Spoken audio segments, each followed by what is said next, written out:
NRC আওতায় 4 ভাই বোন, তাদের কি হবে এই ভাবনা, এই আশঙ্কা থেকেই নাকি প্রদীপ কর আত্মঘাতী হয়েছেন।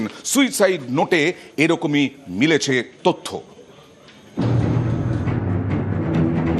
রাজ্যে এসআইআর ঘোষণার পর থেকেই নাকি এনআরসি নিয়ে আতঙ্ক বেড়েছিল উত্তর 24 পরগনার পানিহাটির বাসিন্দা প্রদীপ করের। এসআইআর কি, নাম বাদ গেলে কি হবে, এই নিয়ে প্রতিবেশীদের কাছে খোঁজ খবরও নিচ্ছিলেন তিনি। তারপরই আত্মঘাতী হন প্রদীপ কর। বুধবার এমনটাই জানান প্রদীপ করের প্রতিবেশীরা। ওনার যে ভাইয়ের বউ আছে এসআইআর নিয়ে প্রেস কনফারেন্স, তারপরে 8টার সময় এসেছিল, বললো দাদা এসআইআর একটা কি আছে। আমি কেন, কি হয়েছে?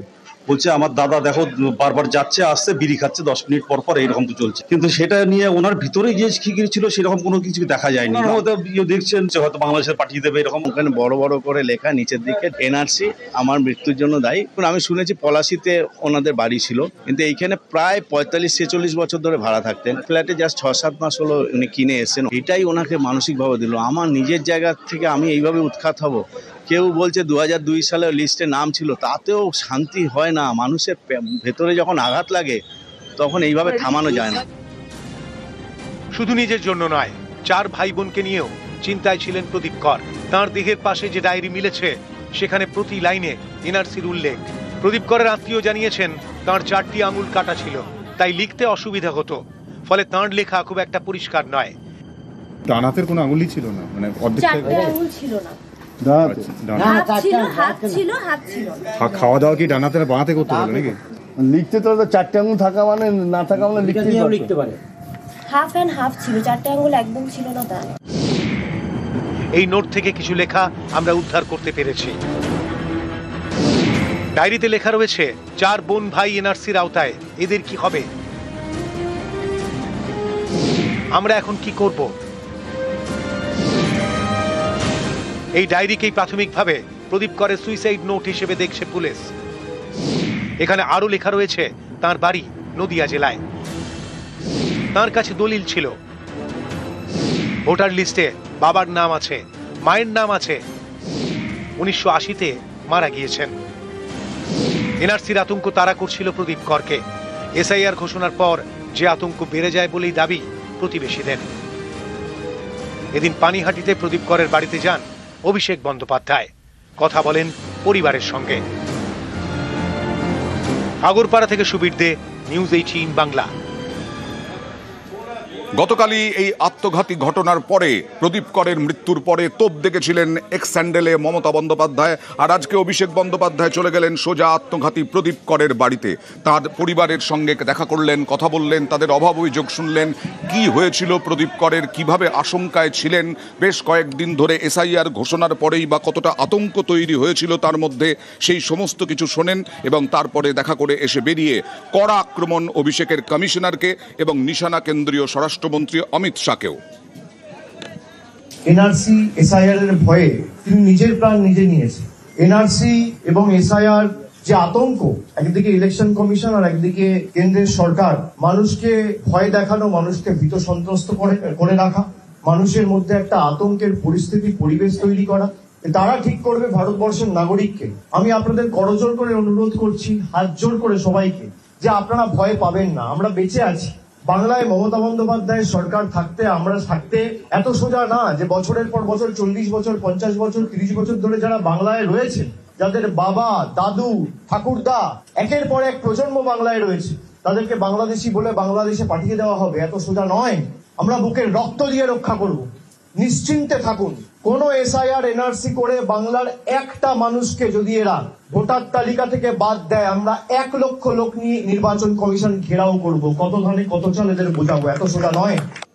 আর এখান থেকেই অভিষেক বন্দ্যোপাধ্যায় কাল প্রতিবাদ মিছিলের ডাক দিলেন। প্রতিবাদ মিছিল করার নির্দেশ অভিষেক বন্দ্যোপাধ্যায়ের, এবং এক হাত নিলেন বিজেপিকেও। পাল্টা 4 নভেম্বর মিছিল শুভেন্দুর, তৃণমূলকে মিছিল আটকানোর চ্যালেঞ্জ। যারা নিজেদেরকে হিন্দু ধর্ম এবং সনাতনী হিন্দুদের রক্ষাকর্তা, বিধাতা, ধারক, বাহক বলে দাবি করে, একটা লোক এসে পরিবারটার খোঁজ নিয়েছে? এরা ঠিক করবে কে বাংলাদেশ থেকে এসছে, কে পাকিস্তান থেকে এসছে।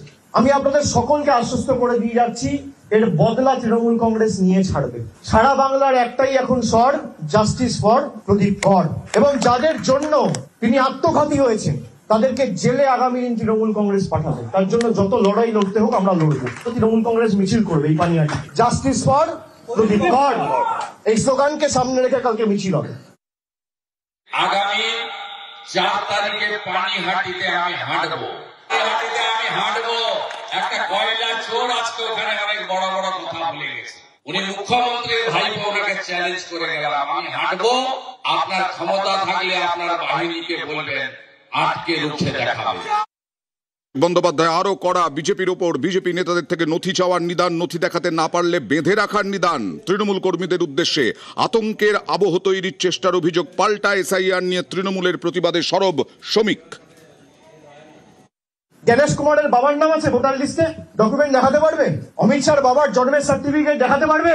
প্রধানমন্ত্রী থেকে শুরু করে ক্যাবিনেটে যারা মন্ত্রী রয়েছে তার বাবার ঠাকুরদার জন্মের সার্টিফিকেট দেখাতে পারবে? স্থানীয় যারা বিজেপির নেতারা যদি এখানে ঢোকেন, ঘিরে ধরবেন এদেরকে, বলবে বাবা ঠাকুরদার সার্টিফিকেট নিয়ে আয়, তারপর প্রচার করতে আসবেন। বেঁধে রাখবেন গাছে, পোস্টে বেঁধে রাখবেন, হাত তুলবেন না, বলবেন সার্টিফিকেট নিয়ে আয়, তারপর তোর দড়ি খুলবো। মোদী সরকার যে আমাদের থেকে সার্টিফিকেট চেয়েছে, আগে তোরা সেই সার্টিফিকেট মানুষকে দেখা, তারপর কাগজ চাইবি মানুষের থেকে। সিএ তো হবে, এসআইআর হবে, আটকাতে পারবেন মুখ্যমন্ত্রী, আটকাতে পারবে তৃণমূল কংগ্রেস? কি করবেন? গাছে বেঁধে রাখবেন, বিএলওদের মারবেন? এটা সরকার চলেছে একটা, এটি কি অঘোষিত জরুরি অবস্থা? পশ্চিমবঙ্গকে একটা বিচ্ছিন্ন রাষ্ট্র, না দুটো মিলিয়ে একসঙ্গে বাংলাদেশ করে দেবেন? এটা গ্র্যান্ড ডিজাইন। আতঙ্ক তৈরি করো, আতঙ্ক তৈরি করে পশ্চিমবঙ্গের জনবিন্যাস কোটা বদলে দাও। আরাগরপাড়া থেকে মুখ্য নির্বাচন কমিশনার জ্ঞানেশ কুমারকে আক্রমণ করলেন, তোপ দাগলেন অভিষেক বন্দ্যোপাধ্যায়। এই ভদ্রলোককে পাঠানো হয়েছে জাতীয় নির্বাচন কমিশনে যাতে ভোটার আর ভোট দিতে না পারে। আগে মানুষ ভোট দিয়ে সরকার নির্বাচিত করত, এখন সরকার পছন্দের ভোটার বেছে নিচ্ছে। জ্ঞানেশ কুমারের মেয়ে ইন্ডিয়ান অ্যাডমিনিস্ট্রেটিভ সার্ভিসে চাকরি করে। এসআইআর ঘোষণা হওয়ার পরে তাকে নয়ডার জেলা শাসক করে দায়িত্বে বসানো হয়েছে। জ্ঞানেশ কুমার মানে জাতীয় নির্বাচন কমিশনের মুখ্য নির্বাচন কমিশনের আধিকারিক। তার যে জামাই মনীষ বানসাল, তাকে সাহারানপুরের ডিএম করে এসআইআর অ্যানাউন্স হওয়ার একদিন পরে দায়িত্ব দিয়ে পাঠানো হয়েছে। এটা কাকতালীয় না কোইন্সিডেন্স? পাল্টা আক্রমণ শুভেন্দু অধিকারীর। বিরোধী দলনেতার বক্তব্য, হতাশা থেকেই এই হুঁশিয়ারি। বুঝেছে যন্ত্রণায় আছে, রাতে ঘুমাতে পারছে না, ক্ষমতা হারানোর ভয়ে আছে, ভাইপো জেলে যাবে, সেই আতঙ্কে যন্ত্রণাতে এসব কথা বলছে। অভিযোগ, অনেক বিএলও নাকি এসআইআর এর কাজে যোগ দিচ্ছেন না, তাদের প্রতি ডেডলাইন কাল দুপুর 12টা পর্যন্ত মুখ্য নির্বাচন কমিশনের। সরাসরি চলে যাব, কথা বলবো প্রতিনিধি সোমরাজের সঙ্গে। সোমরাজ, কি তথ্য আছে? বিএলওদের কি ডেডলাইন, কি বলা হচ্ছে? দেখো, দেখা যাচ্ছে যে বুথ লেভেল অফিসার হিসেবে সরকারি আধিকারিকদের জন্য নিয়োগপত্র প্রস্তুত থাকলেও 153 জন বুথ লেভেল অফিসার হিসেবে সরকারি আধিকারিক তারা নিয়োগপত্র নেননি।